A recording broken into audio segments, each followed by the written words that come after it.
লাইফে প্রথমবার আমি এত কম সময়ের মধ্যে শপিং করে বাসায় আসতে পারছি। সাথে রান্নাবান্নারও খুব একটা বেশি প্যারা ছিল না। খুবই সিম্পল একটা আইটেম রান্না করেছিলাম। যেহেতু চলে যাব তো কি শপিং করলাম প্লাস কি রান্নাবান্না করলাম আজকে সবকিছু গুছিয়ে রেডি হয়ে নিলাম। এই সবকিছু নিয়েই থাকছে আমার আজকের ভিডিও। হ্যালো, আসসালামু আলাইকুম। সবাই কেমন আছেন? আশা করি সবাই ভালো আছেন। সকালে ঘুম থেকে উঠে নাস্তা বানিয়ে নিচ্ছিলাম। আজকে হচ্ছে রুটি বানানোর ঝামেলা করি নাই। আজকে টুকটাক অনেক কাজ ছিল, যেহেতু চলে যাব তো ভাবলাম সবকিছু গুছিয়ে রেখে যাই, কারণ সবকিছু গুছিয়ে সবকিছু ঠিকঠাক করে রেখে না গেলে হচ্ছে এসে আবার আমাকেই প্যারা সামলাইতে হয়, সবকিছু একা হাতেই করতে হয়। সেই জন্য সবকিছু গুছিয়ে রেখে যাওয়ার চেষ্টা করি সব সময়। আজকে টুকটাক অনেক বেশি কাজ ছিল, সেই জন্য রান্নাবান্নার খুব একটা বেশি ঝামেলা করি নাই। এখানে আমি 4টা হাঁসের ডিম আর এখানে হচ্ছে এমনি দোকান থেকে কিনা মুরগির ডিম, অনেকগুলো ডিম আজকে রান্না করব আলু দিয়ে, আর একটু ডাল রান্না করেছিলাম। যদিও রান্নাবান্নার সব ভিডিও ক্লিপ নেওয়া হয় নাই, কারণ আমি টুকটাক অনেক কাজ করেছিলাম। ডিম রান্না করার ভিডিওটা করা হয়েছে কারণ হচ্ছে যখন আমি ডিম রান্না করতেছিলাম তখন কারেন্ট ছিল না, সেই জন্য গরমে অন্য কোনো কাজ করতে পারতেছিলাম না। তো যাই হোক, আমি ডিমগুলো সিদ্ধ করে দিয়েছিলাম। আপনারা তো জানেনই আমি আলু ছাড়া কোনো সবজি রান্না করতে পারি না। সাথে একটু আলুও সিদ্ধ করে নিয়েছি, ডিমগুলোর খোসা ছাড়িয়ে নিয়েছি। আলুগুলোকে একটু ভালো মতো কষিয়ে একটু ঝোল দিয়ে তারপর হচ্ছে ডিমগুলো দিয়ে দিয়েছিলাম। ফার্স্টে ভেবেছিলাম ডিমগুলো একটু ভাজি করে তারপরে হচ্ছে দিব,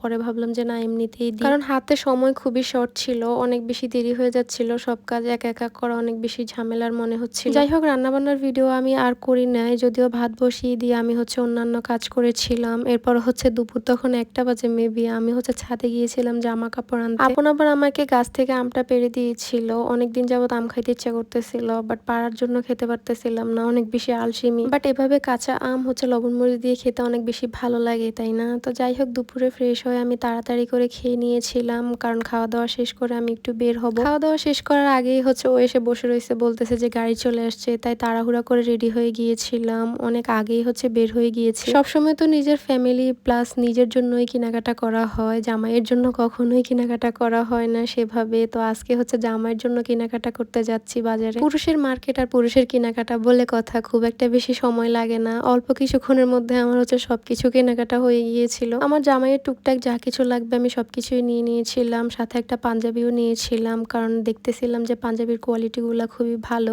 আমি আমার লাইফে এই ফার্স্ট টাইম মনে হয় এত শর্টকাট এত অল্প সময়ের ভিতরে মার্কেট করে বাসায় আসতে পারছি, খুবই অল্প সময় লাগছে। আমরা যে গাড়িটা দিয়ে গিয়েছিলাম ওই গাড়িটা দিয়ে হচ্ছে আমরা আবার চলে আসতে পারছি, এতটাই কম সময় লাগছে। তো যাই হোক, খাবারের টুকটাক জিনিসপত্র কিনে নিয়েছিলাম। এরপর আর কি আবার চলে আসতেছিলাম বাসায়। গাড়িতেই খুব ভিডিও করা হয়েছে, কারণ টুকটাক কেনাকাটা, সেই জন্য খুব একটা বেশি ভিডিও করা হয় না। শপিং যেহেতু আমার জামাইয়ের আমার না, সেই জন্য হচ্ছে খুব একটা বেশি ভিডিও করার ইচ্ছুকও ছিলাম না। কেনাকাটা করে বাসায় চলে আসছি, আসার পরে দেখতেছিলাম